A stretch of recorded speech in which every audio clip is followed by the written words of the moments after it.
Buenas noches. La Sociedad Latinoamericana de Alergia, Asma e Inmunología les da la más cordial bienvenida. Buenas noches. Soy la doctora Isabel Rojo Gutiérrez, especialista en alergia e inmunología, presidente actualmente del Consejo Nacional de Alergia e Inmunología, y que personalmente les agradece profundamente que se conecten y al comité organizador por permitirme estar con ustedes. Y desde México les envío un saludo. En esta ocasión corresponde la presentación del día de hoy al Comité Latinoamericano de Urticaria. La urticaria es una enfermedad frecuente, caracterizada por ronchas evanescentes que se presentan en diferentes etapas de la vida y frecuentemente se asocian a otras enfermedades.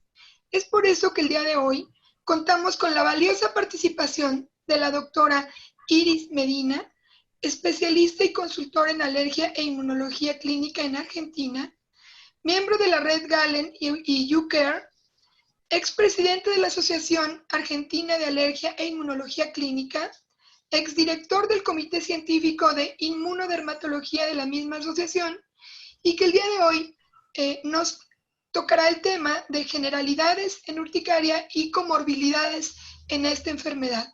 Doctora Iris Medina, le agradecemos profundamente su presencia y la dejo con el panel. Bueno, muchísimas gracias, María Isabel. Si me permiten, voy a compartir pantalla.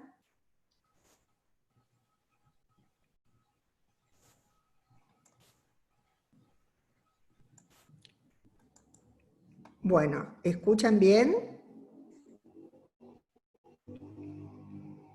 Excelente, doctora. Y bueno, así que comenzamos. Entonces, por favor, después me pueden avisar 5 minutitos antes de la presentación, igual está como organizada para 20 minutos. Ante todo, muchísimas gracias a las autoridades de la Sociedad Latinoamericana de Alergia, Asma e Inmunología, y a su vez gracias a mis colegas, miembros del Comité Científico de Urticaria, que me permiten este espacio. Voy a hablar de generalidades y comorbilidades en urticaria crónica. La charla va a estar enfocada en urticaria crónica espontánea, y para ubicarnos un poquito, dos imágenes muy conocidas por nosotros, la clasificación de urticaria crónica y a su vez las escalas de tratamiento.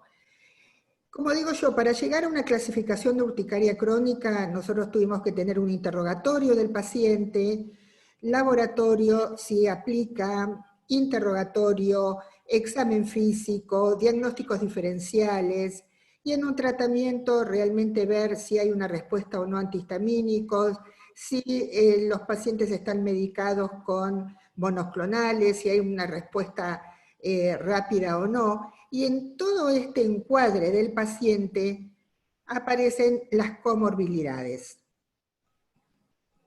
Entonces, las comorbilidades en urticaria crónica espontánea, para poder hablar, independientemente de que vamos a hablar de la relación de la urticaria crónica espontánea y urticarias crónicas inducibles, para reorganizarlas, las podemos organizar en desórdenes inmunológicos y desórdenes no inmunológicos, como ustedes están viendo, desórdenes inmunológicos autoinmunes y atopía, y desórdenes no inmunológicos, desórdenes mentales, estrés, infecciones, síndrome metabólico y enfermedades malignas. Con respecto a la urticaria crónica, el 11 y el 75% de los pacientes con urticaria crónica espontánea presentan urticaria crónica inducible. La mayoría de los estudios informan tasas de mayores del 20%, y como vemos, el dermografismo sintomático, nosotros tenemos una prevalencia del 5 al 75%, y continúa la urticaria por presión retardada, urticaria colinérgica y urticaria por frío. En relación a la urticaria crónica espontánea en combinación con urticaria crónica inducible, muestra mayor duración. Parece ser una excepción los pacientes con dermografismo sintomático, mayor actividad de la enfermedad y mala respuesta al tratamiento con antihistamínicos. Ahora vamos a comenzar con lo que serían los desórdenes inmunológicos, enfermedades alérgicas y enfermedades autoinmunes. Las comorbilidades en relación a la alergia, como ustedes pueden ver, el porcentaje en urticaria crónica espontánea. Primero vamos a tener con mayor proporción lo que es rinitis, asma, dermatitis atópica y alergia a alimentos, y si estas comorbilidades las tratamos en la población pediátrica, vamos a tener un cambio. Primero va a ser dermatitis atópica, rinitis, alergia a alimento y asma. ¿Qué pasa con las enfermedades autoinmunes en pacientes con urticaria crónica espontánea? La prevalencia de las enfermedades autoinmunes, ustedes pueden ver, en urticaria crónica espontánea, mayor o igual a 1%, tanto órgano específico o sistémico. Y la prevalencia de urticaria crónica espontánea en enfermedades autoinmunes mayor del 1%. Los factores de riesgo en enfermedades autoinmunes, sexo femenino, historia familiar positiva para enfermedad autoinmune, predisposición genética y tiempo del primer diagnóstico de enfermedad autoinmune, más del 75% de los pacientes antes del diagnóstico de urticaria crónica espontánea. Continuando con las enfermedades autoinmunes en urticaria crónica espontánea, vemos mayor del 5 o igual al 5% en tiroiditis de Hashimoto, y luego vamos bajando a vitiligo, anemia perniciosa, enfermedad de Graves, diabetes mellitus insulino dependiente, artritis reumatoidea, psoriasis y enfermedad celíaca. Ahora, si nosotros tomamos los rash urticarianos, que serían los pacientes que pueden tener, o no, porque es un grupo, urticaria crónica espontánea, pero puede haber pacientes con urticaria crónica directamente, con urticarias inducibles por urticaria vasculitis, vemos los porcentajes, y muy importante también que aparece el lupus, que en este momento estamos viendo que 26.7 veces tenemos mayor riesgo de que presenten lupus los pacientes de sexo femenino que presentan urticaria crónica espontánea. Y en relación a la tiroiditis autoinmune, algunos pacientes con anticuerpos antitiroideos IgG positivos son asintomáticos con función tiroidea normal. La prevalencia de hipotiroidismo en pacientes con urticaria crónica espontánea aumenta con la edad. Se aconseja buscar síntomas de enfermedades tiroideas espontánea, especialmente en aquellos con niveles altos de anticuerpos antitiroideos. Dejaríamos el grupo de desórdenes inmunológicos y entraría a los inmunológicos, comenzando con las comorbilidades psiquiátricas. Los pacientes con urticaria crónica espontánea a menudo tienen comorbilidades psiquiátricas. La prevalencia de comorbilidades psiquiátricas en pacientes con urticaria crónica espontánea, pero vean que sin grupo control, ansiedad 30%, trastornos depresivos 17%, trastornos somatoformos también 17%. Ahora, si nosotros tomamos la prevalencia global de las comorbilidades psiquiátricas, solamente hablando de urticaria crónica y con grupo control, se estima un 31.6%. Tienen, por supuesto, un mayor impacto negativo en la calidad de vida, y a su vez los trastornos mentales están relacionados con un mayor estrés. Y un segundito para recordar el impacto negativo de la calidad de vida relacionada con la salud en los pacientes con urticaria crónica espontánea, donde hay un link entre los trastornos psiquiátricos también y el estrés. La calidad de vida relacionada con la salud tiene un gran impacto negativo a nivel de vida diaria, estado mental, funciones sociales, ocio, autopercepción y restricciones inducidas por el tratamiento. Y no olvidar que es yo digo muy fácil, pero que sería el término que tendría que ser cotidiano evaluar la calidad de vida relacionada con la salud en pacientes con urticaria crónica espontánea y ver que podemos contar con cuestionarios genéricos, con cuestionarios específicos de especialidad y cuestionarios específicos de enfermedad.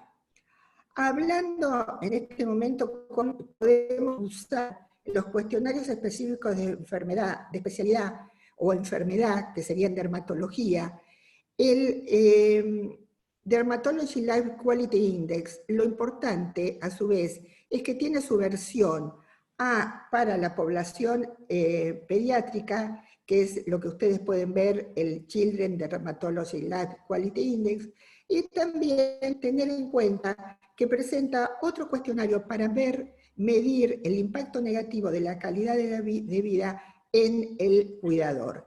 Y que es muy importante porque este cuestionario para medir el impacto negativo en el cuidador es a partir de los 16 años.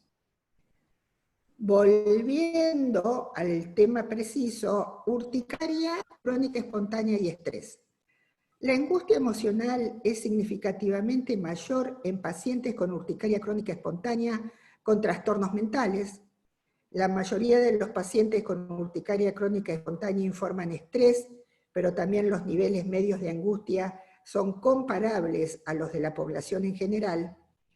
Claramente, en algunos pacientes, los signos y síntomas de la urticaria y el estrés están relacionados, lo que confirma la necesidad de evaluar tanto los síntomas clínicos como el estrés, idealmente mediante evaluaciones diarias y durante las visitas programadas en nuestros consultorios. Existe una creciente evidencia de que el estrés continuo puede perpetuar y agravar la urticaria crónica espontánea. Con respecto a las infecciones, vamos a hablar de infecciones parasitarias e infecciones virales. Infecciones parasitarias, ¿cuál es el link con la urticaria crónica espontánea? Muchos estudios han relacionado la urticaria crónica espontánea con infecciones parasitarias, pero la verdadera tasa de comorbilidad aún no está clara. En pacientes con infecciones parasitarias se detecta con frecuencia urticaria crónica espontánea, como ustedes podrán ver el porcentaje, entre 1 y 66.7. Ahora, la prevalencia de infecciones parasitarias presentes en pacientes con urticaria crónica espontánea vemos en el adulto del 0 al 75.4 y en niños del 0 al 37.8. ¿Y cuáles son los parásitos más vistos? En adultos, protozoo, Anisakis simple, y en niños, Ascarilumbricoides y Giardia. Ahora, ustedes ven, miren en relación a la seropositividad a Toxocara canis y la sensibilización en Anisakis simple. Los pacientes con urticaria crónica espontánea presentan con mayor frecuencia, en comparación con los controles sanos, esta seropositividad y esta sensibilización.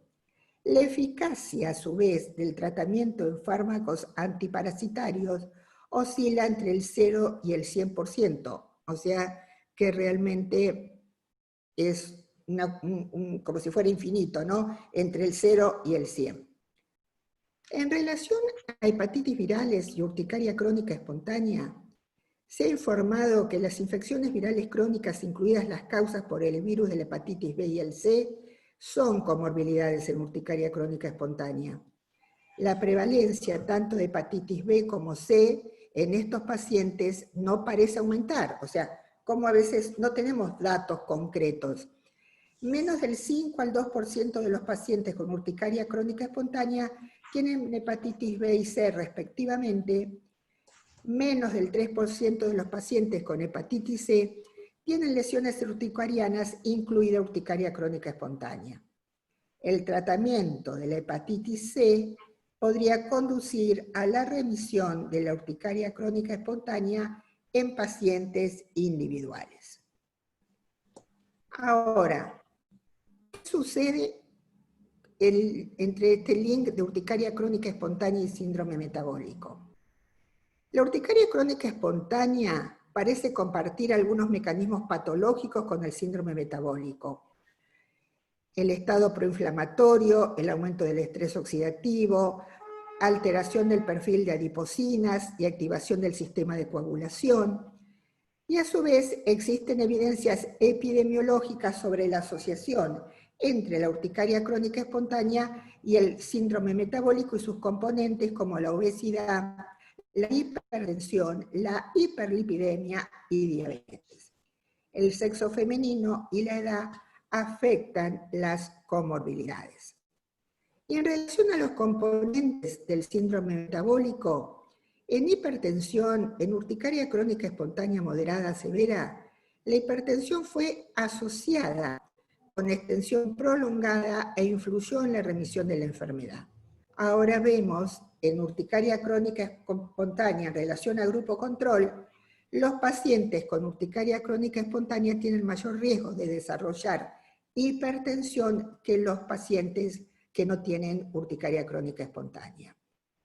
En obesidad, también estudiados con grupo control, se ha demostrado que el riesgo de la urticaria crónica espontánea no aumenta significativamente en presencia de obesidad, pero sí puede afectar la respuesta a la farmacoterapia.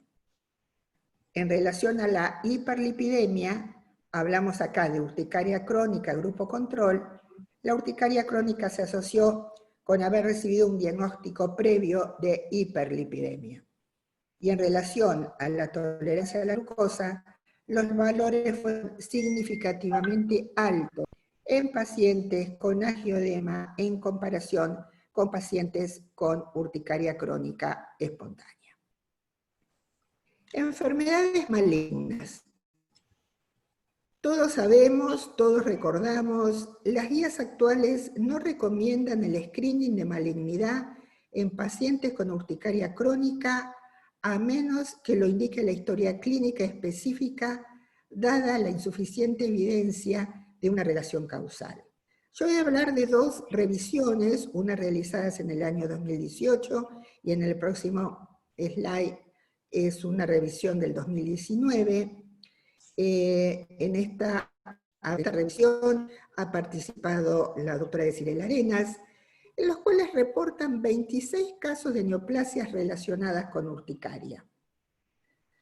Son 26 autores que a su vez reportan uno o a veces un autor podrían haber reportado 2 u otro autor 4, pero acá vamos a ver lo que es en relación a urticaria crónica espontánea. La vida media de 47 años. Hay una pobre respuesta al tratamiento convencional, se ven estos pacientes, y en un N de 23, probablemente 17 presentaban urticaria crónica espontánea, o sea que sería un 77%.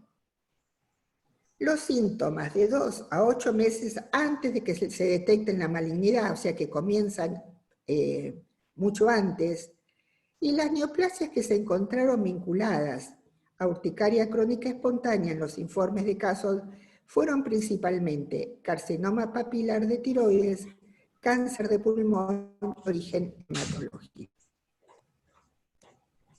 Vemos en este paper, es una revisión que salió publicado en el año 2019, y en los cuales tiene un rango realmente de búsqueda bibliográfico que estamos hablando desde el 50 al 2018, 17, no recuerdo bien. O sea que me impresionó el rango de búsqueda. Encontraron 17 casos de urticaria crónica espontánea asociada con cáncer sólido. Los cuadros graves y la resistencia al tratamiento puede sugerir esta posibilidad. El tumor reportado con mayor proporción, carcinoma papilar de tiroides y cáncer de pulmón, edad media 49 años. El link entre urticaria crónica y tumor maligno hematológico ha sido raramente reportado, especialmente en pacientes jóvenes. Y llegamos a las conclusiones. Antes de hablar sobre las conclusiones de esta carta, podríamos decir, ¿qué no nombré? ¿De qué no hablé? Por ejemplo, no hablé de cefaleas. Las cefaleas está todavía en estudio, es discutido, y se ve tanto en la población pediátrica como en el adolescente, aunque colegas y colegas de nuestro grupo del Comité Científico de Urticaria muestran en su casuística una prevalencia con las cefaleas. Entonces, tampoco podemos tener hoy de hablar del Helicobacter pylori como comorbilidad, también es muy discutido. Entonces, cuando hablamos de urticaria crónica inducible, es una comorbilidad prevalente en pacientes con urticaria crónica espontánea. El dermografismo sintomático y la urticaria demorada por presión parecen ser las más comunes. Es probable que la presencia de urticaria crónica inducible en pacientes con urticaria crónica espontánea esté relacionado con un peor pronóstico, con la posible excepción del dermografismo sintomático. Esto está escrito en un artículo del 2002, donde habla que podrías tener esta posibilidad, pero realmente tampoco se ha estudiado. Se necesitan más estudios para evaluar a los pacientes con urticaria crónica espontánea que están en riesgo de desarrollar enfermedades alérgicas, y los pacientes con urticaria crónica espontánea tienen un mayor riesgo de presentar enfermedades autoinmunes, especialmente en mujeres adultas de familiares positivos y predisposición genética. Las enfermedades tiroides autoinmunes son la comorbilidad autoinmune más prevalente en la urticaria crónica espontánea, y a su vez vemos que los pacientes con urticaria crónica espontánea a menudo, lógico, tienen comorbilidades psiquiátricas, la mayoría reportan estrés. Muchos estudios han relacionado la urticaria crónica espontánea con infecciones parasitarias, pero la verdadera tasa de comorbilidad aún no está clara. Los resultados de la revisión sistemática indican que los pacientes con urticaria crónica espontánea no muestran incrementos en las tasas en relación a hepatitis viral C y B. Se necesitan futuras investigaciones para evaluar la asociación con el síndrome metabólicas y las implicancias prácticas en términos de pronóstico y respuesta al tratamiento en los pacientes con urticaria crónica espontánea. Y se necesitan futuras investigaciones para explorar el vínculo entre urticaria crónica espontánea y neoplasias y los mecanismos subyacentes. Muchas gracias y espero haber cumplido el tiempo. Muchas gracias, doctora Medina. Es una plática bastante buena, le agradecemos mucho su participación y estaremos en las preguntas más adelante. Tenemos un anuncio, por favor, dentro del chat encontrarán más adelante un link donde podrán descargar su constancia y les sugerimos todas las preguntas, háganlas por esa vía. Como pudimos ver en esta plática, la urticaria es una enfermedad compleja que se asocia a muchas patologías y que se puede clasificar de diferentes maneras y que en la actualidad existirán manejos adecuados que van cambiando con el advenimiento de nuevas terapéuticas. En relación a esta información, tenemos con nosotros al doctor José Antonio Larco. Él es especialista en alergología, jefe de la Unidad de Alergología Clínica de San Felipe en Lima, Perú, secretario científico de la Sociedad Peruana de Alergia, Asma e Inmunología, miembro de las redes Galen, YouCare y iCare, y que nos tocará el tema el día de hoy con el futuro en el manejo en la urticaria. Doctor Ignacio, lo dejamos con nuestros compañeros que estarán conectados. Muchas gracias. Muchas gracias por la presentación. ¿Se me escucha bien? Muy bien. Gracias por la invitación. Voy a proceder a compartir la pantalla y vamos a ver si cumplimos con el tiempo preciso. Uy, espérense un segundito, esto está al final. Ah, no. Un segundo. Share screen. Ya. Principio. Perfecto, ahora sí. Ah, no sé qué está pasando. Un minuto, por favor.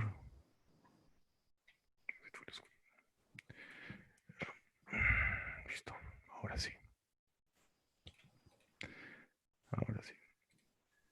Ya estamos. Bueno, entonces ¿Me está compartiendo su pantalla, doctor? sí, ahora sí, ya estoy. Ok. Y mil disculpas porque no sé qué estaba pasando. Ya. Bueno, el tema que me ha tocado hoy día es hablar del futuro en el manejo de la urticaria crónica espontánea. Agradezco a los organizadores por la invitación. Y bueno, sin más preámbulos, vamos a empezar. Son mis conflictos de interés. Creo que todos o la mayoría conocen esta gráfica donde vemos los tratamientos que se utilizan actualmente para urticaria crónica espontánea y el manejo escalonado que utilizamos en este grupo de pacientes. Sabemos que hay evidencia de el duplicar, triplicar, cuadruplicar dosis. En algunos nos dicen que sí funciona, otros que no funciona.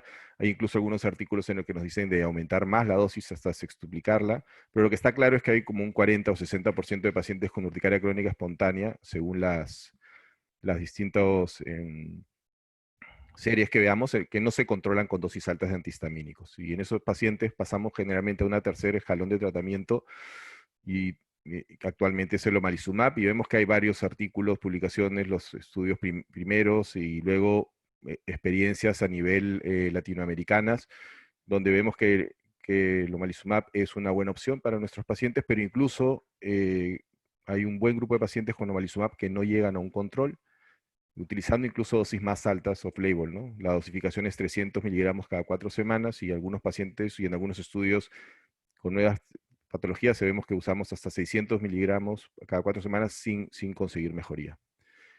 Entonces, un poquito de patofisiología. Sabemos que la urticaria pues está relacionada con la degranulación del mastocito cutáneo, con liberación de histaminas, proteáceas, citoquinas, generación de factor de acreción plaquetario, distintos metabolitos del ácido araquidónico.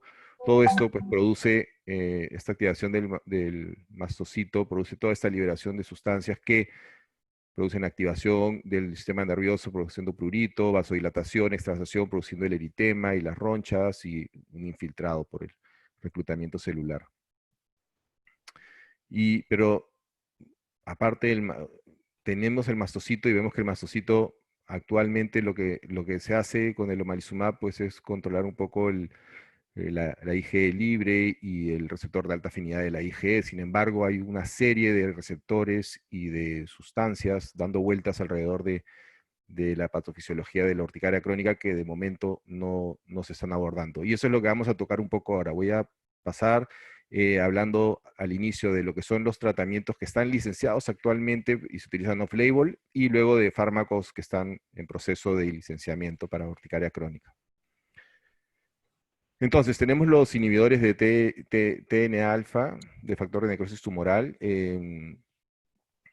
Los mastocitos pues, producen múltiples mediadores inflamatorios, incluyendo y se ha visto que con algunos anti-TNA-alfa, como el adalimumab, el etanercept y el infliximab, en series pequeñas, se ha visto que algunos pacientes con urticaria crónica espontánea que no mejoraban con omalizumab, pues han mejorado con estos tratamientos, ¿no? De hecho, hay una serie de 25 pacientes en los cuales 15 consiguieron respuesta completa con adalimumab o etanercept. Con anti-CD20, que es el rituximab, que es un anticuerpo monoclonal quimérico murino humano dirigido contra CD20 de las células B. Se ha visto que en urticaria crónica podría inhibir la producción de autoanticuerpos IgG contra el receptor de alta afinidad o de la IgE vía la depresión del linfocito B de memoria. Y aquí se hizo un estudio de, bueno, una serie pequeña de 5 pacientes con urticaria crónica espontánea refractaria al uso de antihistamínicos y omalizumab. De estos 4 pacientes tuvieron una remisión completa, total, con una sola infusión de rituximab, el cual duró como 8 meses aproximadamente. Se empezó un ensayo clínico, pero se suspendió por motivos de seguridad debido a los efectos adversos importantes que produce rituximab, entre los que está el cáncer y algunas enfermedades autoinmunes. Terapias anti-interleuquina 1, pues con anacrina, que es un antagonista del receptor de interleuquina 1, hay estudios con urticaria por presión e idiopática por frío, en los cuales se ha visto que hay una mejoría.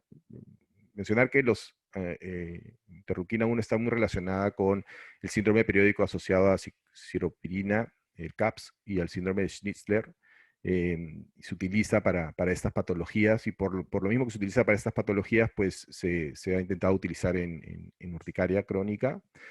Como les digo, en la anacrina con urticaria por presión e idiopática por frío, en el canakinumab, que es un anticuerpo monoclonal antiinterleuquina 1 beta.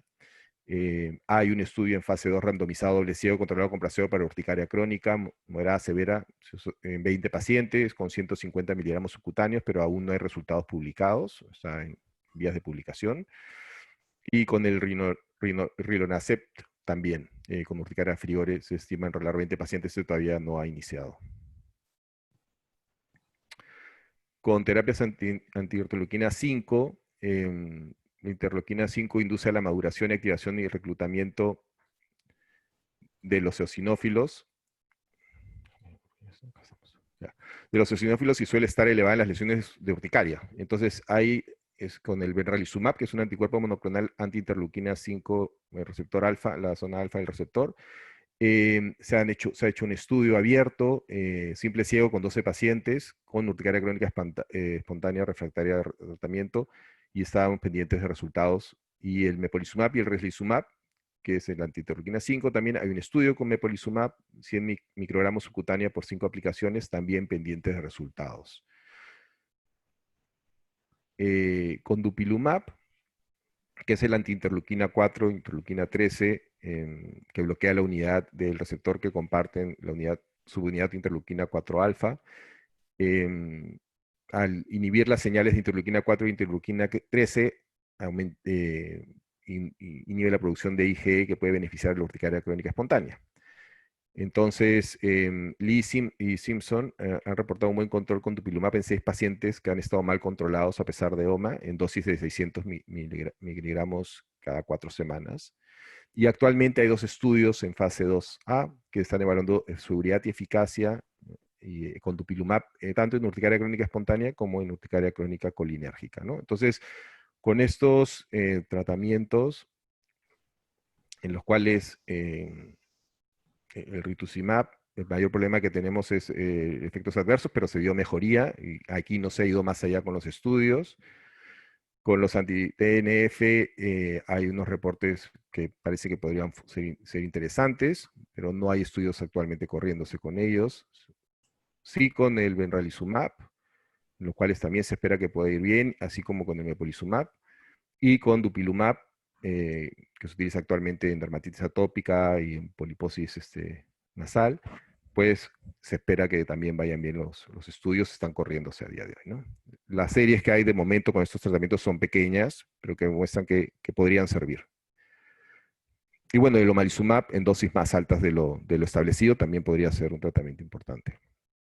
Entonces, ¿qué cosas se está investigando, qué se está viendo y por dónde están yendo digamos, por dónde se está yendo, ¿no? En lo que es terapias anti-IgE, probablemente el tratamiento de los que voy a hablar, el que más estudio tiene y el que más y está muy pronto probablemente a comercializarse, es el igelizumab, que es un anticuerpo monoclonal humanizado IgG1.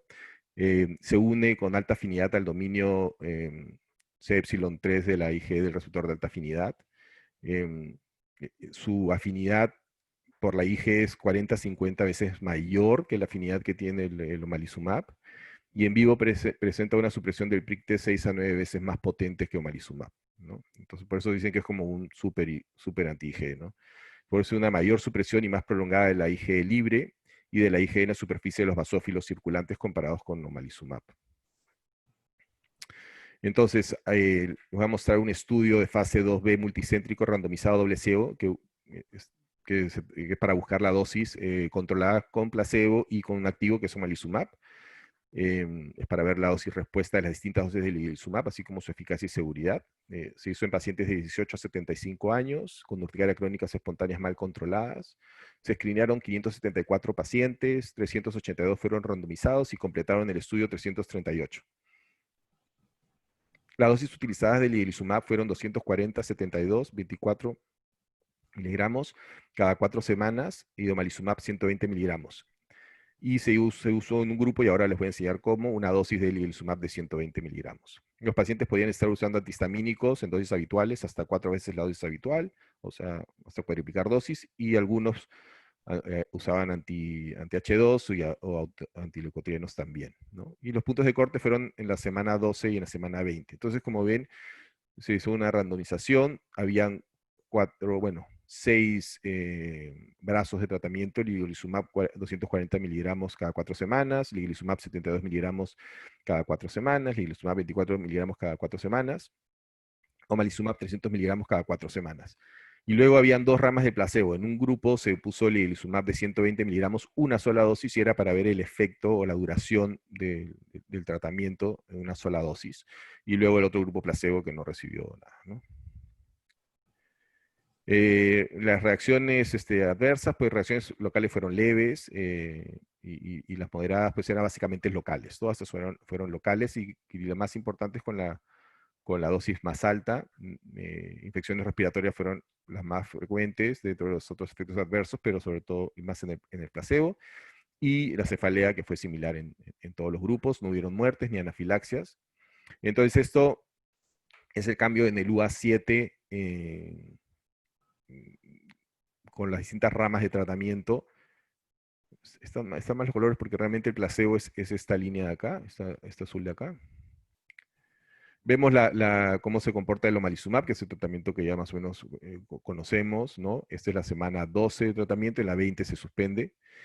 Y interesante es la dosis de ligelizumab de 120, que es esta que fue una sola dosis, en las cuales vemos una mejoría de los síntomas importante, y luego, bueno, va recuperando nuevamente, porque estos pacientes siguieron con placebo. Y luego tenemos la curva de los pacientes con 240 y 72 miligramos de ligelizumab, que tuvieron un control mucho mejor que el del omalizumab, y que igual tardaron un poco más en presentar recidiva de síntomas, sobre todo la dosis más alta de 240 miligramos, ¿no? Y acá podemos ver el score este es el UA7 y este es el score de prurito, y vemos que la mejoría era significativamente mejor con ligelizumab de 72 y 240, incluso comparado obviamente con placebo y también con el omalizumab. Entonces tenía un perfil de seguridad similar que omalizumab y que placebo, y con las dosis de 72 y 240 miligramos, pues fue más efectivo que omalizumab, y fue más rápido el control y más sostenido. O sea que esta es una buena opción para el futuro. Actualmente se está corriendo el estudio de fase 3, que es el PEARL en adultos y en adolescentes. Que ya en Europa creo que ya terminó. En Latinoamérica estamos todavía con el estudio, pero ya por terminarse, y la publicación de los resultados va a ser algo muy interesante. Otras terapias anti-IgE, el quilimizumab no lo he puesto porque pues, los resultados no fueron muy buenos, fue similar al placebo. El V221 se encuentra en fase 1 en 15 adultos, tiene hasta 8 veces mayor afinidad de unión en la IgE libre comparado al omalizumab, y disminuye la síntesis de IgE al unirse al CD23 de la IgE. El anti-sialic acid binding immunoglobulin-like lecithin, que es el SIGLEC, no lo he traducido porque es complicado. Entonces, las familias del SIGLET son receptores inhibidores de la unión con glicanos. El SIGLET8 se expresa activamente en el eosinófilo, basófilo y mastocitos del humano. Su activación en el eosinófilo puede dar apoptosis, y en el mastocito inhibe la respuesta del mediador, ¿no? Entonces, tenemos los receptores, y el fármaco que se está utilizando es el AK002, que se une inhibe el receptor, y entonces produce la apoptosis del eosinófilo y inhibe el mastocito. Entonces, un anticuerpo monoclonal IgG1 humanizado, no fucosilado, dirigido contra el SIGLET8. En pacientes sanos hizo un estudio en el cual se demostró la disminución de la cantidad de eosinófilos, y hay un estudio abierto, fase 2A, que evaluó la eficacia y seguridad en pacientes con urticaria crónica resistente a antihistamínicos. Se vio endovenoso mensual por 6 meses, hasta 3 miligramos por kilo, y el estudio se vio el UA7 una mejoría en 22 semanas del 75% en el grupo de pacientes que no hayan usado previamente omalizumab. De 13 consiguieron una respuesta, y respuesta completa, como les digo, pues 75%. Y pacientes que habían utilizado omalizumab y que no habían ido bien con omalizumab, o sea que no se habían controlado bien, pues se encontró una respuesta total completa en un 49% de los pacientes, ¿no? Este es un poco el grupo de pacientes que no habían ido mal con el omalizumab. Hubo un paciente que tuvo remisión total y luego hay los 4 que tuvieron una remisión casi completa porque tenían hasta 73% de mejoría de LUAS, y luego todos tuvieron una cierta mejoría excepto un solo paciente, ¿no? O sea que, un tratamiento que también podría ser prometedor. Antagonistas del receptor de prostaglandina, el que tenemos es el ACD 1981, que es un antagonista reversible del... Expresidente de la Asociación Colombiana. ¿Perdón? Es un antagonista reversible del CRTH2, que es la molécula homóloga del receptor quimioatrayente expresado en las células TH2. Es un receptor. Es bastante potente, selectivo y es oral. El estudio de fase 2A, randomizado, controlado con placebo, estudia eficacia y seguridad en pacientes con urticaria crónica espontánea, refractaria a antihistamínicos. La dosis que se daba eran tabletas de 10 miligramos, se tomaban 4 tabletas cada 8 horas. Se hizo en 14 pacientes versus 10 placebos. Y entonces, hubo una semana de screening, 2 semanas con placebo, 4 semanas en cual un grupo recibió el tratamiento, los 14, y 10 tomaron solamente placebo, y 2 semanas de washout. Hubo una tolerancia, un aumento de eosinófilos circulantes, lo cual quiere decir que salieron los eosinófilos de la piel que se activa con urticaria, ¿no? Que es algo que se ha visto en los pacientes con urticaria, que hay un aumento de eosinófilos en la piel. Y redujo en algo abones, pero sobre todo el prurito. Y entonces, esto es un poco los resultados con el ACD 1981. El UAS y en el score de prurito es donde mejor se ve la mejoría. No se ve inmediatamente al finalizar el tratamiento, sino se ve después del tiempo de washout, que son las 2 semanas posteriores, ¿no? Se ve claramente una mejoría significativa acá en el UAS y sobre todo en el prurito, ¿no? A diferencia del placebo, donde no habían diferencias. Otro tratamiento interesante es el inhibidor de la tirosina quinasa de Bruton, es el BTK, que actúa de manera crítica en la señalización de la cascada de activación del receptor de antígeno de la célula B y en la unión del receptor de alta afinidad a complejos inmunes de las células mieloides, ¿no? Acá en este sitio. Y el tratamiento con inhibidores de BTK inhiben la respuesta mediada por IgE y los mastocitos en humanos y en ratones. Entonces, el que tiene estudios es el fenebrutinib, que es vía oral, también altamente selectivo para inhibir la BTK. Es un estudio de fase 2, multicéntrico, doble ciego, controlado con placebo y evaluación de dosis. Pacientes con urticaria crónica resistente a tratamiento, se dio cada 12 horas por 56 días. Y los resultados preliminares son auspiciosos porque se observó una disminución de los anticuerpos IgG antirreceptor de alta afinidad.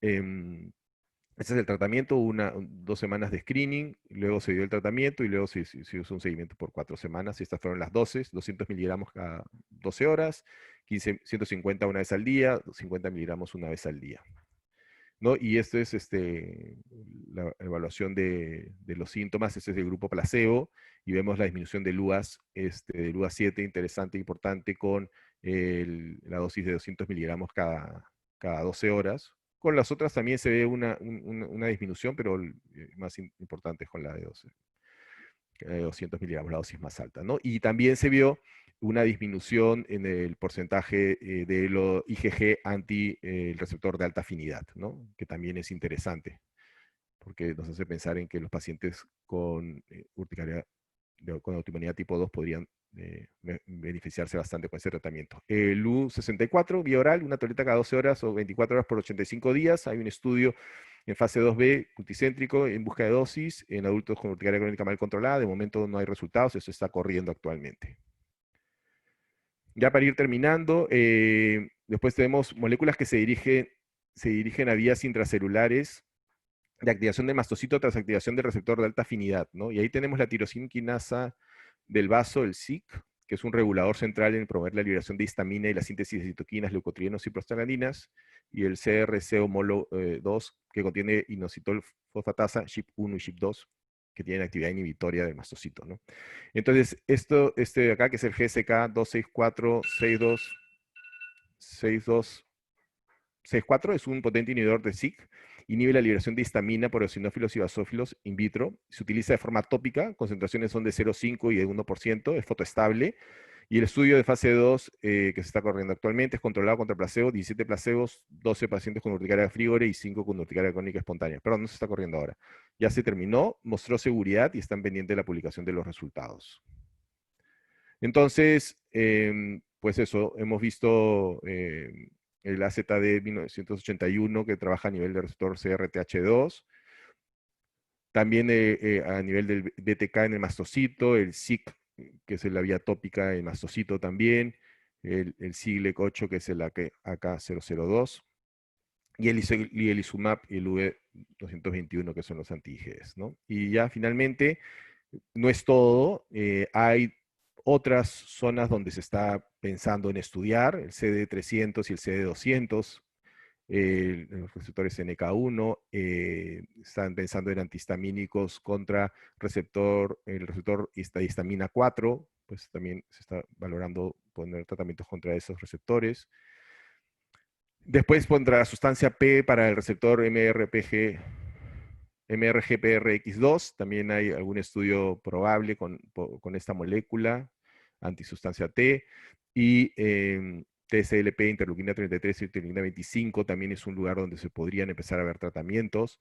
Y para el c-KIT, también con el stem cell factor, se ha visto que podríamos conseguir depletar los niveles o los mastocitos en la vía circulatoria, ¿no? Que es una cosa que se está también intentando como una opción, un target terapéutico.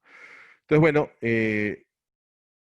eso es todo. Muchas gracias por la atención. Tengo que correr un poquito, pero bueno, eso es lo que se nos viene. Espero que estemos preparados. Muchas gracias. Muchas gracias, doctor José Ignacio Larco. Fue una presentación bastante buena, elocuente, le agradezco mucho, es un conocimiento bastante novedoso. Y bueno, les recuerdo el anuncio, las preguntas por favor mandarlas al chat y finalmente encontrarán un link en ese mismo chat donde podrán descargar sus constancias. En este momento yo voy a dejar la palabra a mi amigo y compañero, el doctor Rodolfo Haller Rath, alergólogo e inmunólogo, expresidente de la Sociedad Colombiana de Alergia, Asma e Inmunología, director general del Centro de Asma, Alergia e Inmunología de Barranquilla, Colombia, quien presentará a nuestro siguiente expositor y coordinará la sesión de preguntas y respuestas. Doctor Rodolfo, lo dejo con nuestros panelistas. Gracias. Gracias, María Isabel, gracias a los panelistas, gracias a los asistentes a este excelente webinar. También les envío un fuerte abrazo desde Colombia. Me gusta agradecer a la doctora Iris Medina y al doctor José Ignacio Larco por sus excelentes conferencias. Gracias al Comité de Urticaria de la Sociedad Latinoamericana de Alergia y Inmunología, la SLAI, por permitir este espacio para obtener una actualización de temas tan importantes como la urticaria crónica, y en este caso la urticaria crónica espontánea. Para esto es importante obtener información actualizada y fidedigna sobre estos temas, para lo cual existen varias técnicas que nos favorecen para lograr tener acceso a estas.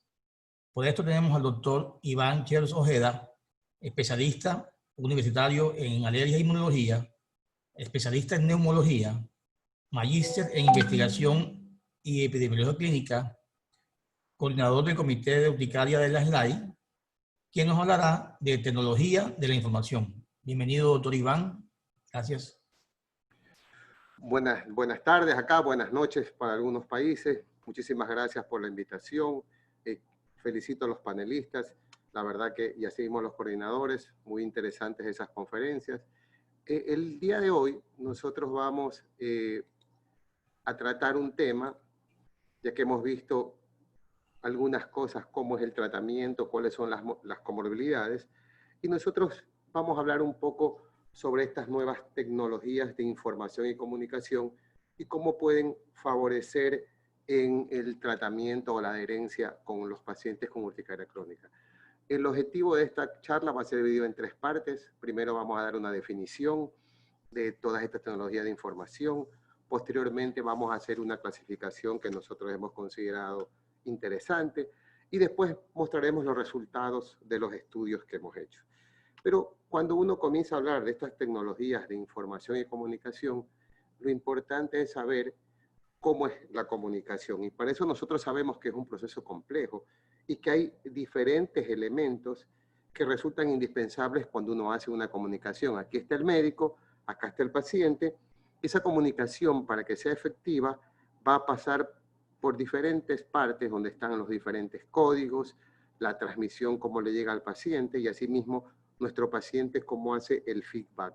Y dentro de estos algunas cosas están los filtros, estos filtros que son barreras mentales que surgen de aquellos valores, de aquellas experiencias, de aquel conocimiento que uno tiene de lo que previamente conoce sobre la comunicación, aquellos perjuicios que puede tener de una u otra forma de comunicación. Y esto es importante porque nosotros podemos aplicar medidas. ¿Para qué? Para que nuestro mensaje como médico llegue de la mejor manera a nuestro paciente. Vale la pena recordar que normalmente cuando uno envía un mensaje, en este caso la comunicación entre médico y paciente, solo el 20% corresponde a lo que se denomina la comunicación verbal, lo que estamos hablando, la palabra. Y tenemos nosotros 40 y 40% de lo que se llama la comunicación no verbal, y cuando decimos comunicación no verbal, son los mensajes que se transmiten al mismo tiempo, pero de manera independiente de la palabra. Por ejemplo, el gesto del doctor, la mirada del doctor, la postura, la apariencia personal. Y tenemos ese otro 40% que es la comunicación paraverbal, en el cual es el aspecto de la palabra capaces de variar su sentido, pero no el contenido. Entonces es el timbre de la voz, es la modulación de la voz. Pero todo esto es lo que hace que de alguna manera nosotros siempre tengamos que llegar con un mensaje a nuestros pacientes. Pero básicamente ahora tenemos un pequeño problema con estas nuevas tecnologías de información, de la forma como nos estamos comunicando ahora. Ahora, ¿por qué es importante la comunicación médico-paciente? Sobre todo porque uno, en estas enfermedades crónicas, uno tiene que incorporar a nuestro paciente a los tratamientos, a escoger los diferentes tipos de herramientas, incluso para evaluar su severidad. Hemos visto, como José Ignacio nos dice, un sinnúmero de medicamentos que en el futuro van a ser incorporados a las herramientas terapéuticas, pero para yo convencer a mi paciente de tener una mejor alianza terapéutica, tengo que tener yo una buena comunicación para de esa manera el paciente se sienta satisfecho, se adhiere mejor y por lo menos tenemos al final los mejores desenlaces, que es lo que buscamos nosotros, que nuestros pacientes se estabilicen de esta urticaria crónica. Pero ¿cuál es el desafío? Que incluso esto se ha implementado, se ha exponenciado ahora a raíz de la pandemia, es que tenemos ahora un sinnúmero de tecnologías para poder comunicarnos. Y esas tecnologías para poder comunicarnos se han dividido, algunas de ellas como esto que se denomina un gran grupo, las tecnologías de información y comunicación. Hay diferentes conceptos, diferentes formas, diferentes clasificaciones, pero básicamente lo que de uno si quiere hacer un resumen, estas tecnologías son las que se utilizan para comunicar, manipular y almacenar datos por medios electrónicos. Y estos medios electrónicos también incluyen, por ejemplo, los mensajes de textos, el WhatsApp, también cómo usted puede enviar esos mensajes utilizando un celular, utilizando una tablet, utilizando un ordenador. Todo eso corresponde a lo que se llaman las tecnologías de información y comunicación, que al final, como vamos a ver, cada día están mucho más incorporadas en nosotros y que ya va creando una diferencia entre aquel paciente que ya nace con esa tecnología, que la ha incorporado, y aquel paciente que tiene un poco más de edad y que se le hace un poco difícil manejar estas tecnologías. Por eso que el mensaje, si nosotros, como hemos dicho al principio, queremos llegar con un mensaje a los pacientes, debemos entonces individualizar incluso dependiendo de la edad, para ver cuál es la tecnología que vamos a usar. O incluso, como ustedes ven en la imagen, hay montones de países, sobre todo, por ejemplo, Latinoamérica, que usa mucho más tecnologías de información, social media, que otros países a nivel mundial.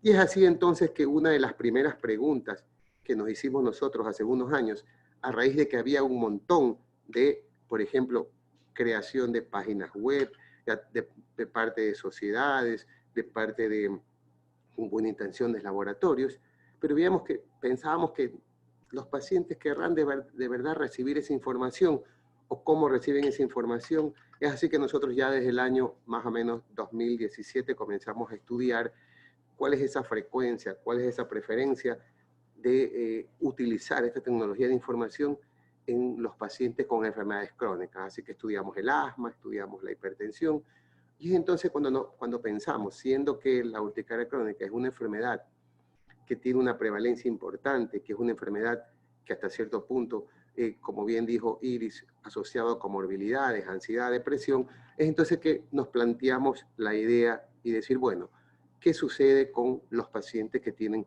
urticaria crónica? Sí, fue que entonces, y quiero agradecer pues al comité de Luquer, a la doctora Ana Jiménez Arnao, al doctor Tolce Supervier y a mi amigo Marcos Maurer, quienes apoyaron esta idea para poder que sea realizada a nivel de todos los centros de Luquer, y esta es la primera publicación que ha sido aceptada, que si Dios quiere para el próximo mes estará ya libre, en donde comenzamos a ver cuál es la frecuencia y la calidad, y como dije, de estas tecnologías de información a nivel mundial en los pacientes que tienen urticaria crónica. Y vemos que participaron algunos países, total pudimos reunir 1.800 encuestas, y vamos viendo entonces los resultados ahí.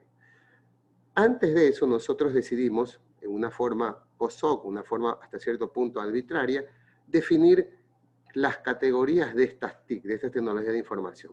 Y denominamos one-to-one aquellas tecnologías en donde era una cuestión, lo que se llama dialógica, o sea, una comunicación uno a uno. Y aquí estaban entonces el WhatsApp, estaba el Skype, estaba el email y estaba los mensajes de texto. Así que cuando nosotros hicimos la categorización, hicimos los análisis, digamos, cuando hablamos de one-to-one, hablamos de cualquiera de estos tipos de TIC. Cuando hablamos de one-to-many, entonces significa que hablamos de estas que son más informativas. Y ahí está el YouTube, las páginas web, los web browsers, los blogs, los forums, y finalmente lo que denominamos que es más social, many-to-many, donde la comunicación es mucho más masiva, donde teníamos el Instagram, el Twitter y el Facebook. Uno anteriormente decía, bueno, me parece que a lo mejor utilizar Facebook para crear algo, mandar una comunicación sobre urticaria podría ser mejor. ¿Por qué? Porque todo el mundo usa Facebook. Sabemos que esa es una de las plataformas más utilizadas a nivel mundial. El Facebook es primero. Entonces, uno podría suponer que entonces esa sería una de las mejores tecnologías. Aparte, ¿qué es lo que usan también los pacientes todos los días? Se está demostrado perfectamente que aquellas personas que usan celular, cuáles son los TIC que más frecuentemente consultan a través de su celular, el Facebook, el WhatsApp, a diferencia cuando a veces utilizan solamente una computadora. Así que todos esos detalles que ya están más o menos escritos, es que decidimos entonces nosotros analizar. Y si uno quiere llevar un resumen en general, nos dimos cuenta que, mire, más del 99% de los pacientes con urticaria crónica tienen tienen acceso a alguna plataforma de tecnologías de información.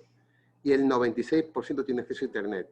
Por lo tanto, esta es una buena noticia, porque si queremos nosotros enviar información, ya vamos a ver cómo, tenemos casi cubierto el 100% de los pacientes que tienen urticaria crónica.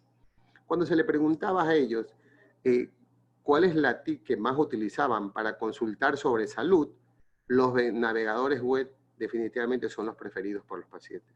Uno podría pensar, como dije, que a lo mejor el Facebook era más interesante como plataforma. Resulta que no, los pacientes más buscan es los navegadores de la web. Y la segunda plataforma más importante es el YouTube. Y ahí viene la primera interrogante, porque todos consultamos YouTube, hay bastante información, y hay demostrados que en algunas patologías, como por ejemplo la hipertensión o la diabetes, muchas de las cosas que están mencionadas en YouTube pueden tener no una calidad científica adecuada, y entonces eso puede traer complicaciones en el manejo de los pacientes. Cuando uno ve con qué frecuencia utilizan las TIC, fíjese usted que casi el 85.4% de los pacientes utilizan la categorización one-to-one. Y cuando unimos todos los días o más de una vez por semana, mire, casi el 92% de las personas lo que van a usar siempre, lo que más o menos sí es razonable. Estas tecnologías, y lo voy a poner aquí, ya sea one-to-one, WhatsApp, SMS, email, y one-to-many, que son las páginas web y el YouTube. Entonces eso tiene más o menos una tendencia importante de que si nosotros queremos enviar un mensaje a nuestros pacientes, ya vamos pensando cuáles pueden ser las mejores tecnologías de información y comunicación a usar. Ustedes pueden apreciar casi el 77% de los pacientes prefieren usar estas páginas web para consultar sobre salud o sobre urticaria, a diferencia, por ejemplo, con el Facebook, que la diferencia es muchísimo más grande. E incluso con el YouTube, que es la segunda plataforma más utilizada. Si uno cuando hace los análisis de regresión, pueden demostrar que aquellos pacientes que tienen mayor educación son los que tienen más chance de utilizar cualquiera de las tecnologías de información y también de vivir en áreas rurales, porque básicamente la gente que vive en área rural tiene menos chance de tener al especialista, entonces ellos están con mucha más atención a utilizar estas plataformas. Sin embargo, hay un pequeño detalle que también está explicado cuando uno revisa. La población, mire, que tiene menos escolaridad, hay un 63% que también usa las plataformas. Esto también tiene diferentes connotaciones, existen más o menos poblaciones, sobre todo a veces en Latinoamérica, donde ustedes pueden ver que tienen un celular de último modelo, a veces no tienen internet, pero tienen el último celular. Y como por ejemplo en mi ciudad tenemos muchos puntos Wi-Fi donde la gente puede conectarse, entonces ahí están utilizando siempre estas redes sociales, así que también es importante conocer la forma, las particularidades de cada ciudad para tratar de explicar esta alto uso de las redes sociales en pacientes con menos escolaridad. Después, si uno quiere mirar cuáles son las ventajas de utilizar esas tecnologías de información, ya esto está perfectamente demostrado porque podemos educar mejor a nuestros pacientes, podemos mandar mensajes para que los pacientes recuerden que deben tomar, sobre todo para que tengan una buena comunicación. Sobre todo, por ejemplo, cuando uno quiere medir la evaluación, quiere medir si nuestros pacientes están respondiendo al tratamiento, tenemos que usar los Patient Reported Outcomes, entonces podemos usar el Urticaria Control Test. Todas estas formas nosotros podemos utilizar las tecnologías de información. Por ejemplo, en una publicación que está por salir, que es un grupo de trabajo nuestro también con algunos miembros de Luquen, pudimos ver que en la época de COVID disminuyó el 50% de las consultas en forma presencial y también disminuyó el uso de todos los que son los Patient Reported Outcomes.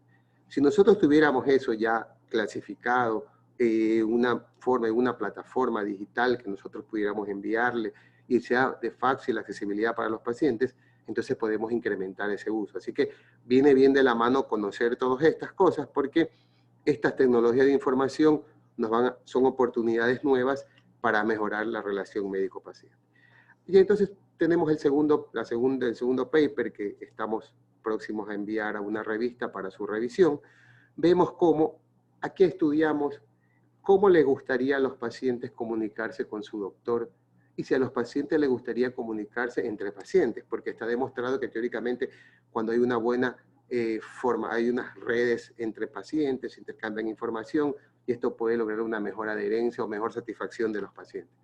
Si uno lo ve así en general, fíjense ustedes, cuando le preguntábamos a los pacientes cuáles serían las TIC más utilizadas para poder comunicarse con el paciente, siempre las que ganan es la one-to-one, como era de esperarse. Y aquí el WhatsApp es el primero rankeado, y después tenemos a los email. Pero aquí hay un dato que sí vale la pena considerar y que estamos tratando de buscar una explicación. Fíjese usted que cuando le preguntamos a los pacientes si les gustaría comunicarse entre pacientes, hay más o menos casi un 40% de ellos que no están muy interesados en comunicarse con los pacientes. Y la plataforma que menos se utiliza para consultar, para recibir información, para consultar con el doctor o comunicarse con los pacientes es Many-to-Many, donde estaba, por ejemplo, el Facebook. Así que estos son datos interesantes a analizar. Y si uno quiere llevar un mensaje a casa, mire, 87% de los pacientes con urticaria crónica están interesados en recibir información sobre su enfermedad. 83% les gustaría comunicarse con su doctor utilizando cualquiera de estas TIC. Y un 65% solo quieren comunicarse entre los pacientes. Asimismo, se demostró que había una correlación entre gente más joven utiliza más tecnologías de información. Y por eso que ya hablaba de los filtros de la comunicación. Porque a mayor edad, entonces uno va a tener un problema, porque muchas de las personas no están en capacidad, por más buena voluntad que tengan, a utilizar esta tecnología de información porque no la entienden. Y nosotros entonces, el gran desafío, incluso para los jóvenes, es sabiendo cuáles son las tecnologías de información adecuadas por las edades, cómo con los diseñadores, con los ingenieros de las web y todo, cómo nosotros podemos enviar un mensaje que sea adecuado. Ustedes cuando reciben cualquiera de nosotros un mensaje de WhatsApp con algún video, si el video dura 1 minuto no lo ve nadie, me dicen mis hijos que son jóvenes. Tiene que durar 6, 7 segundos, dicen ellos. Entonces, ¿cómo yo en menos de 1 minuto puedo enviar una información importante a nuestros pacientes? Entonces, vale la pena eso, tener adecuado el concepto y como conclusiones finales, saber que las tecnologías de información, la nivel de educación, más se usa, menos edad, más se usa, vivir en áreas rurales, mucho más se usa, y que la principal de todas es la one-to-one, y es allá donde primeramente deberíamos nosotros buscar la forma de mandar el mensaje cuando me quiero comunicar con entre relación, comunicación paciente-médico, pero si yo quiero mandar información en general sobre la urticaria, la mejor sigue siendo one-to-many, en este caso las páginas web, y que todo esto al final nos va a permitir, cuando tengamos bien diseñado los mensajes adecuados para las diferentes plataformas, entonces veremos nosotros que al final que estamos convencidos que mejoraremos el manejo de los pacientes con urticaria crónica. Muchísimas gracias por su atención y bueno, estamos para cualquier pregunta.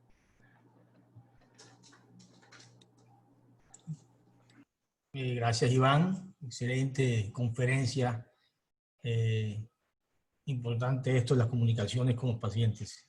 Realmente estamos en una era de alta comunicación, pero también es importante que el paciente entienda que necesitamos usar todas estas TICs que tú mencionaste. Bueno, entonces vamos a ver aquí. Y por último, y no menos importante, en este caso tenemos a Rosa Putas, que es un pavo. Hola. Sí, doctor, perfecto. puede continuar. Bueno, entonces empezamos con las preguntas. Aquí hay una pregunta, dice, me gustaría saber qué puede aportarnos en el diagnóstico la prueba de suero autólogo y qué experiencia tienen al respecto. Para todos los penalistas. ¿Sí me escucharon? Sí. Yo puedo empezar porque creo que iba dirigido un poco a mi parte de la pregunta. Realmente el test de suero autólogo, yo personalmente no lo utilizo mucho. Sí, la idea del test de suero autólogo es poder identificar un grupo de pacientes con urticaria que podrían tener un componente autoinmune. Lo que es tratamientos, y lo voy a empalmar con una pregunta que había sobre sobre las inmunoglobulinas intravenosas en el grupo de pacientes con urticaria autoinmune con test de suero autólogo positivo que no van bien con omalizumab, que de hecho el omalizumab en pacientes con test de suero autólogo positivo a veces no va muy bien. Sospechamos ahí que puede haber un componente IgG contra la IgE o contra el receptor de alta afinidad.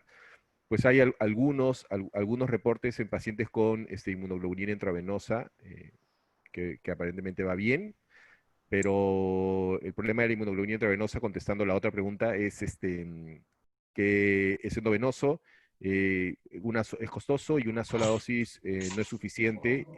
Hay algunos reportes en grupos pequeños y bueno, faltan ensayos clínicos un poco más grandes, ¿no? No sé si alguien más tiene información sobre...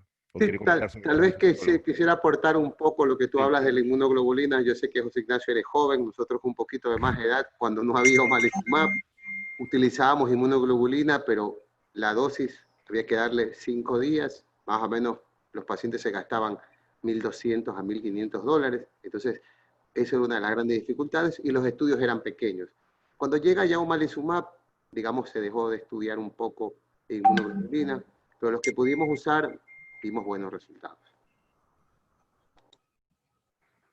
Yo quisiera hacer un aporte, pero en relación a si soy autólogo y hay un, y por el tema que hablé, hay un paper muy interesante del doctor Maurer que tomó pacientes con suero autólogo positivo y negativo y en relación a comorbilidades, y no presentaron riesgos, o sea, como que fueron los dos grupos iguales en relación a comorbilidades psiquiátricas.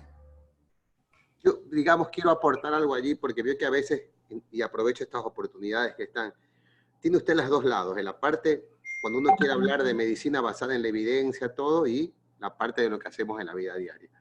Este test de suero autólogo siempre va a producir controversia porque la sensibilidad es baja, la especificidad es baja, perfecto, y en otros lugares uno puede dosificar, a ver si tiene autoinmunidad, pero bueno, acá en Latinoamérica no tenemos. ¿Cuál es la utilidad práctica que yo le veo cuando le hago a mi paciente un test de suero autólogo? Si mi paciente está positivo, es como que se convence un poco más para utilizar, para adherirse al tratamiento y todo. Si está negativo, igual uno te termina ofreciendo el omalizumab si no se controla, pero me da la impresión a mí, y esto ya le digo, no tiene que ver nada con la medicina basada en evidencia, el paciente cuando se ve la lesión, es como que dice, al fin me encontraron la enfermedad. Pero como sabemos, 80% de las veces no encontramos la enfermedad, dice, doctor, ¿y qué tengo? Entonces, cuando a veces el caso sale positivo, es como dice, bueno, por último me encontraron. Así que es nada más una cosa para considerar, ¿ya? Ok. Este me parece que es para Iván. Dice, ¿habla usted de tecnologías para la información del paciente y no de teleconsulta? ¿Es así? ¿O el one-to-one? ¿O el one-to-one? Se me presentó. ¿A eso se refiere? ¿Refiere a eso? Ya, mire, cuando yo hablé de estas tecnologías de información, le dije que había diferentes clasificaciones. Dentro de esa clasificación está lo que se llama el e-health, que así mismo usted encuentra el e-health, la clasificación desde donde va el uso de la historia clínica computarizada, donde está la telemedicina. Y cuando uno habla en concepto de telemedicina, se supone que es un sistema incorporado en un hospital, que usted puede revisar la historia clínica del paciente, los exámenes en ese momento. Cuando hablamos de telemedicina, si uno le quiere hacer la telemedicina en Latinoamérica, ahí es cuando yo me refiero a utilizar one-to-one.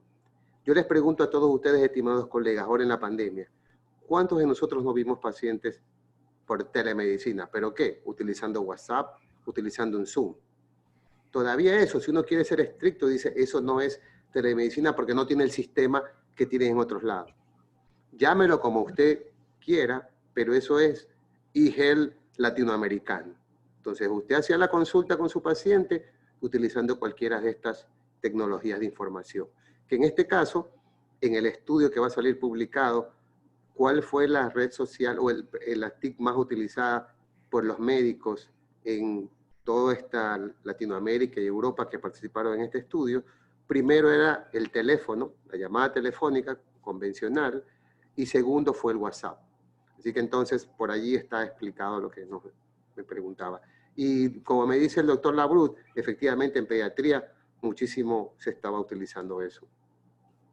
Perfecto. Bueno, esta de pronto para la doctora Iris. ¿Existe relación entre la urticaria crónica espontánea y el Helicobacter pylori? ¿Y es necesario hacer búsqueda intencionada en los pacientes con UCE? Bueno, voy a contestarla de dos maneras. Una de acuerdo a las revisiones que encontramos en la literatura y otra de acuerdo a mi opinión.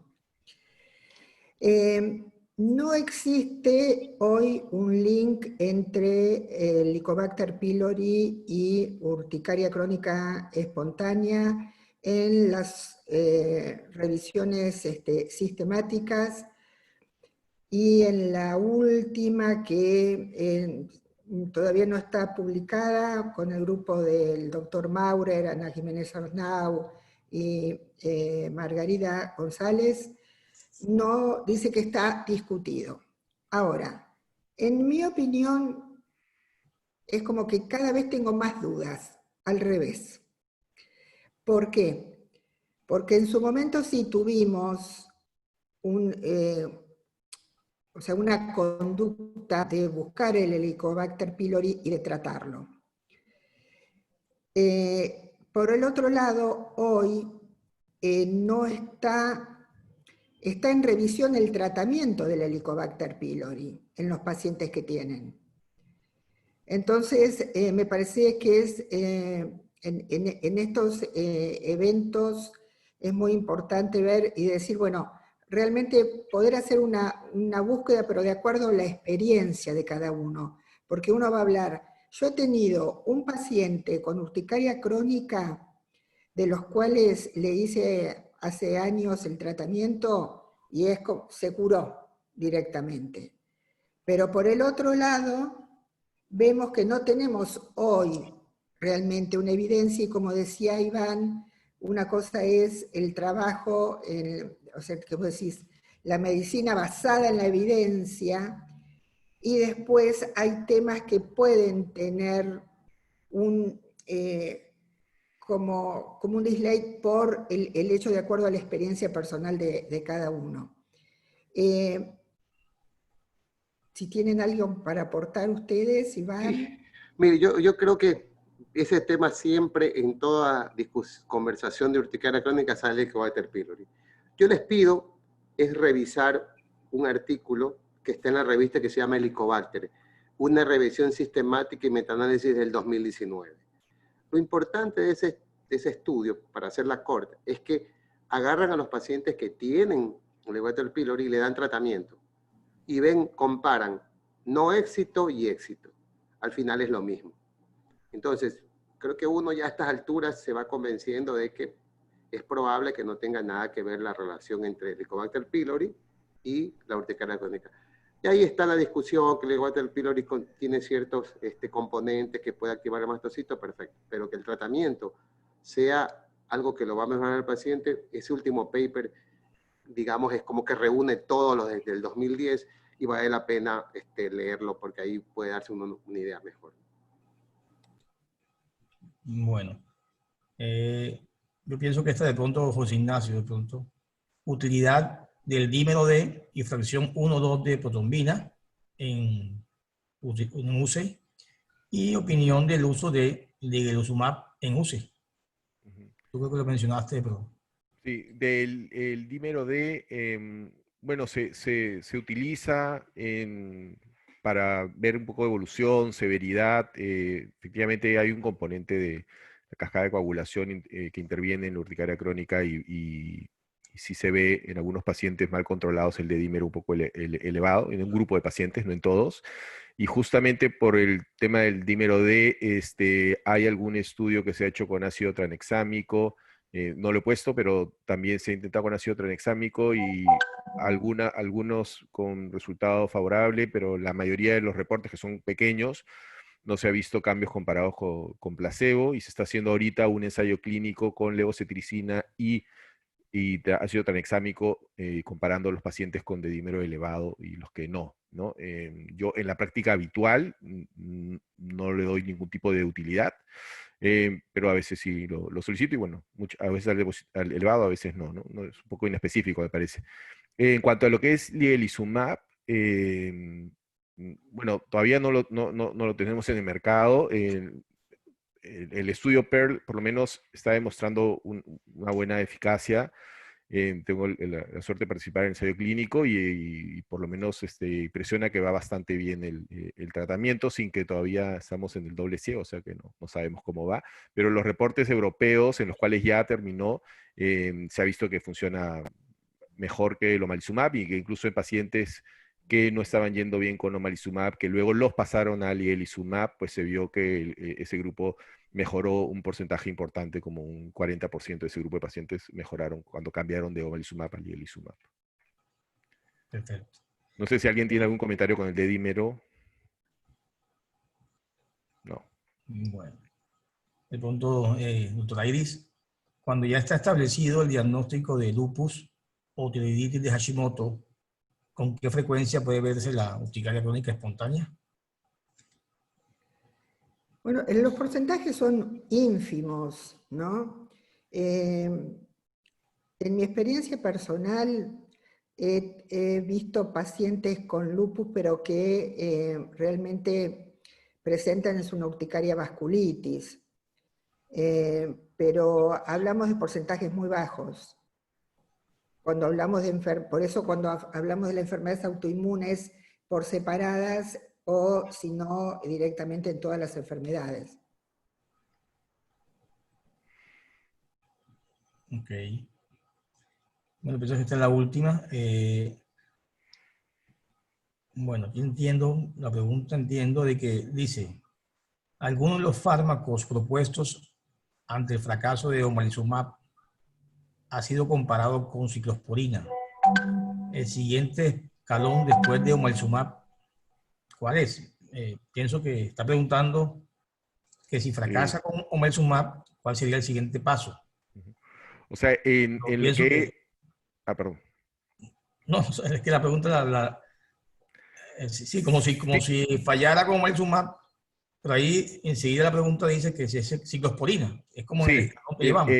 el esquema de tratamiento actualmente recomendado es que después de omalizumab, si no hay un buen control tras 6 meses de tratamiento, es pasar a ciclosporina. Los estudios que hay ahorita con los tratamientos nuevos, no he visto ninguno que usen ciclosporina como comparador, y me imagino que va por el tema de que el omalizumab es, digamos, el fármaco, igual que los antihistamínicos, que está aprobado para uso en urticaria crónica. La ciclosporina no está aprobada como tal para urticaria crónica, sino es un uso off-label, ¿no? Entonces supongo que por eso en los estudios no he visto ninguno que esté comparando omalizumab. José, ¿a qué dosis se recomienda la ciclosporina? ¿Hasta 3 miligramos por kilo de peso, hasta 5 podría ir, y las guías recomiendan ir hasta 3 meses, ¿no? Eso depende después de cada uno. ¿Qué recomendarías tú? De pronto, esta pregunta la hago yo. Medir alguna serie de exámenes para evitar o para medir efectos adversos de ciclosporina. ¿Qué le podemos decir al público? ¿Qué le podemos ir pidiendo a los pacientes? ¿Función hepática, función renal? No sé. Suelo yo pedir función hepática, función renal, controlar la presión arterial. Es lo que suelo hacer, sí. Ok. Sí, tal vez vale la pena recordar allí que este año salió una publicación del grupo del doctor Cardona y el doctor Sánchez, en donde combinan incluso omalizumab y ciclosporina. Es interesante porque si uno se pone a pensar, esto hasta puede disminuir, tener utilidad farmacoeconómica, ¿no? Sí, el estudio es interesante. Lo que hacen es que cuando llegan al momento de ir por uno, en vez de seguir los escalones, lo dividen. Un grupo pusieron omalizumab y otro ciclosporina, según la calidad de vida, el DLQI, y efectivamente los resultados son bastante buenos y es un bonito artículo. Perfecto. Rodolfo, ¿podría yo contestar unas preguntas que están allí, que me parece importante de todas estas cosas de STIC? Porque ahí el doctor Alejandro Bardi y el doctor Wilchi preguntan unas cosas que es lo que se viene, ¿no? La legislación del uso de las tecnologías de información. ¿Cómo hago la consulta, si la registro, todo? Y ahí viene la gran pregunta. ¿Cuáles son los honorarios por la consulta? ¿Las aseguradoras las van a pagar? Son preguntas que no están todavía totalmente contestadas. Son preguntas de la legislación. El doctor Bardi habla de que incluso puede haber alguna mala praxis, una denuncia. Entonces, todo eso es lo que incluso las sociedades van a tener que ayudar un poco cuáles serían las mejores formas adecuadas. Y el doctor Wilches pregunta si de pronto los médicos están interesados o con qué frecuencia utilizan las TIC. Nosotros este año, en marzo, hicimos una publicación en el Journal de Multidisciplinary Health, donde ahí estudiamos cuál es la preferencia o cómo usan o cuál es la percepción de los médicos sobre las TIC. Para que tengan nada más una idea, 89% de los doctores, casi el 90%, las usan. Pero ¿cuántos de ellos la usan para comunicarse con los pacientes? 55%. Entonces, hay una gran diferencia y bueno, hay diferentes motivos que explicamos en el paper, que ahí está todo. Nada más que eso quería comentar por las dos Y preguntas. lo que dice en el último punto, Iván, dice que si está incluido este trabajo gente que vive en el medio rural. Sí, algunos medios Por otro rurales. lado, Este trabajo es, digamos, es de toda, tanto de Europa. Primero la pregunta, Iván, por otro lado, ¿se ha hecho este tipo de estudios con los médicos? ¿Hay interés de los colegas por las TICs? Eso, para leer sobre los médicos está la publicación nuestra en donde digo que es casi solo el 55% de los médicos los quieren usar con los pacientes. Pero en cambio, casi el 90% lo usan todos los días y un 85% lo usa para comunicarse entre los colegas. Y eso lo vemos en la práctica. Cuando uno tiene un paciente difícil, alguna cosa, comienza a utilizarlo. Tenemos la red de alergias donde el doctor Grading, la doctora González, el doctor Carona siempre nos están mandando información, que es como sea un intercambio que nos sirve. Eso lo usamos bastante. Pero cuando ya es comunicarse con los pacientes, como bien dice el doctor Bardi, ya viene otra cosa. Muchas veces uno no sabe cómo lo van a interpretar, puede ser que uno le dice que tome una medicación de una forma. Entonces hay tantas aristas allí que eso es para hacer algún día una conversación, una webinar solo de eso. Excelente. Bueno, última pregunta, porque tenemos solamente ya 5 minutos. Dice un colega que en su experiencia personal, con mucha frecuencia encuentra pacientes con urticaria crónica espontánea que son portadores de blastocystis hominis. Le dan el tratamiento para este parásito y los pacientes mejoran. ¿Cuál es su experiencia de ustedes respecto a parásitos? Creo que esta es la última ya, porque nos quedan Mira, justo la estaba leyendo la pregunta. Si uno analiza las guías y nos vamos a las primeras guías en donde por causalidad veíamos parásitos y hongos, después pasó la guía a relacionarse solamente con países subdesarrollados en este tipo de tratamientos, y ahora en las guías actuales no se hablan. Es un tema discutido. Tenemos la escuela del grupo del doctor Grading, en los cuales siempre trataron los pacientes con blastomyces hominis. Y yo lo considero como discutido y de acuerdo a la experiencia personal. Tendría que existir una casuística real hoy de cómo cada colega está trabajando en este tema. ¿Ustedes qué experiencia tienen en sus lugares de origen? Iván o José Ignacio. Mire, yo en la experiencia nuestra casi no vemos eso. Digamos, les diría que nosotros, tal vez será cuando nosotros somos centro de referencia urticaria, ya los pacientes nos llegan que alguno de los colegas les ha dado tratamiento para los parásitos, entonces se me hace difícil a mí poder hacer una relación. Nomás a uno le queda mirar las referencias, ¿sí? Hay 2 metaanálisis hechos donde parece ser que no tiene mucho beneficio a los pacientes utilizar el tratamiento. Pero tal vez ahí yo doy una pequeña parte en eso que dice la medicina basada en la experiencia también, ¿no?